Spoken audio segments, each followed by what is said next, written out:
Hey everyone, we are going to continue to read The One and Only Ivan. Colors.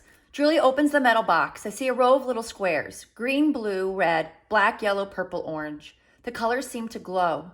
She pulls out a brush with a thin tuft of a tail at its end. She dips the brush in water and wets the paper, then taps at the red square. When the brush meets the damp paper, pink petals of color unfurl like morning flowers.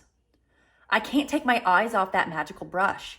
For a moment, I'm not thinking about Ruby and Mac and the claw stick and Stella. Almost. Julia touches red again, then blue, and there suddenly is the purple of a ripe grape. She touches the blue, and her paper turns to summer sky, black and white, and now I see that she is painting a picture of Ruby. I can make out her floppy ears, her thick legs. Julia stops painting. She takes a few steps back, hands on her hips, gazing at her work. She scowls. "It's not right," she says. She glances over her shoulder at me. I try to look encouraging. Julia starts to crumple up the paper, then reconsiders. Instead, she slides it into my cage at the spot where my glass is broken. "Here you go," she says. "A Julia original. That'll be worth millions someday." Gingerly, I pick up the paper. I do not eat a single bite of it. "Oh, hey, I almost forgot." Julia runs to her backpack. She pulls out 3 plastic jars, one yellow, one blue, one red. She opens the jars. An odd, not food smell hits my nose. Julia pushes the jars one by one through the opening. Then she slides some paper through. "These are called finger paints," she says. "My aunt gave them to me, but really, I'm too old for finger painting." I stick a finger into the red jar. The paint is thick as mud. It's cool and smooth, like bananas underfoot. I pop my finger into my mouth. It's not exactly ripe mango, but it's not bad. Julia laughs. "You don't eat it. You paint with it." She grabs a piece of paper and presses her fingers on it. "See? Like this." I place my finger on a piece of paper. I lift it, and a red mark is there. I get a bigger glob from the pot and slap my hand down on the page. When I pull my hand off the paper, it's red. Twin stays behind. This isn't like the ghostly handprints on my glass, the ones my visitors leave behind. This handprint can't be easily wiped away. A bad dream. I lie awake, peeling dried red paint off my fingertips. Bob, who accidentally walked on one of my paintings, is licking his red paws. Every so often, I glance over at the empty ring. The claw stick glints in the moonlight. "Stop, no!" Ruby's frantic cries startle me. "Ruby," I call. "You're having a bad dream. You're okay. You're safe." "Where's Stella?" she asks, gulping air. Before I can answer, she says, "Never mind. I remember now." "Go back to sleep, Ruby," I say. "You've had a hard day." "I can't go back to sleep," she says. "I'm afraid I'll have the same dream. There was a sharp stick and it hurt." I look at Bob and he looks back at me. "Oh," Ruby says. "Oh, Mac." She put her trunk between the bars. "Do you think," she hesitates, "do you think Mac is mad because I hurt him today?" I consider lying, but gorillas are terrible liars. "Probably," I finally say. "He ran away after that," Ruby says. Bob gives a scornful laugh. "Crawled away is more like it." We are quiet for a while. Branches claw at the roof. A light rain drums. One of the parrots murmurs something in her sleep. Ruby breaks the silence. "Ivan, I smell something funny." "He can't help it," Bob says. "I believe she's referring to the finger paints Julia gave me," I say. "What are finger paints?" Ruby asks.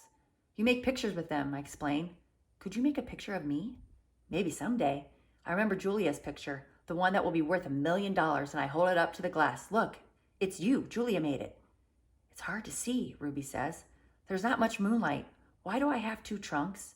I examine the picture. "Those are feet." "Why do I have 2 feet?"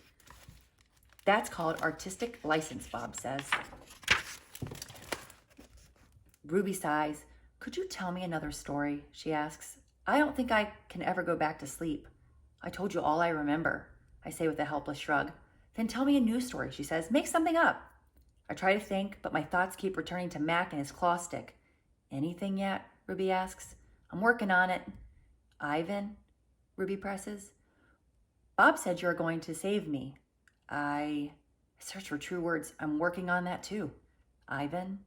Ruby says in a voice so low I can barely hear her. "I have another question." I can tell from the sound of her voice that this will be a question I don't want to answer. Ruby taps her trunk against the rusty iron bars of her door. "Do you think," she asks, that I'll die in this domain someday like Aunt Stella. Once again, I consider lying, but when I look at Ruby, the half-formed words die in my throat. Not if I can help it, I say instead. I feel something tighten in my chest, something dark and hot, and it's not a domain, I add. I pause and then I say it. It's a cage. The story. I look at the ring layered with fresh sawdust. I look at the skylight, at the half-hidden moon. I just thought of a story, I say. Is it made up story or a true one? Ruby asks. True, I say. I hope. Ruby leans against the bars. Her eyes hold the pale moon in them, the way a still pond holds stars. Once upon a time, I say, there was a baby elephant. She was smart and brave, and she needed to go to a place called a zoo. What's a zoo? Ruby asks. A zoo, Ruby, is a place where humans make amends. A good zoo is a place where humans care for animals and keep them safe. Did the baby elephant get to the zoo? Ruby asks softly. I don't answer right away. Yes, I say at last. How did she get there? Ruby asks. She had a friend, I say. A friend who made a promise. How? It takes a long time, but finally Ruby returns to sleep. Ivan, Bob whispers, yawning. What you said about the zoo, how are you going to do it? Suddenly I feel as if I could sleep for 1,000 days. I don't know, I admit.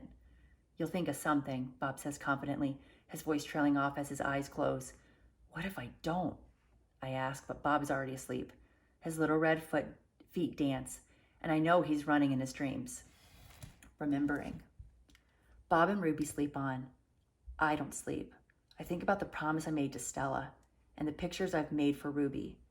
And I remember it all. What they did. We were clinging to our mother, my sister and I, when the humans killed her. They shot my father next. Then they chopped off their hands, their feet, their heads. Something else to buy. There is a cluttered, musty store near my cage. They sell ashtrays there. It is made from the hand of a gorilla. Another Ivan. When morning comes and the parking lot glimmers with dew, I see the billboard on the highway. There I am, the one and only Ivan, bathed in the pink light of dawn. I look so angry, with my furrowed brow and clenched fists. I look the way my father did the day the men came. I am, I suppose, a peaceful sort. Mostly I watch the world go by and think about naps and bananas and yogurt raisins. But inside me, hidden, is another Ivan. He could tear a grown man's limbs off his body.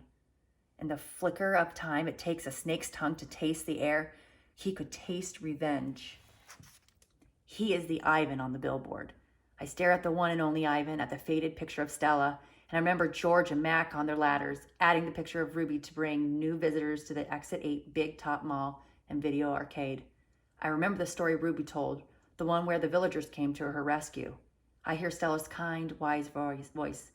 Humans can surprise you sometimes. I look at my fingers, coated in red paint, the color of blood, and I know how to keep my promise. All right, we're going to stop there. Have a great night.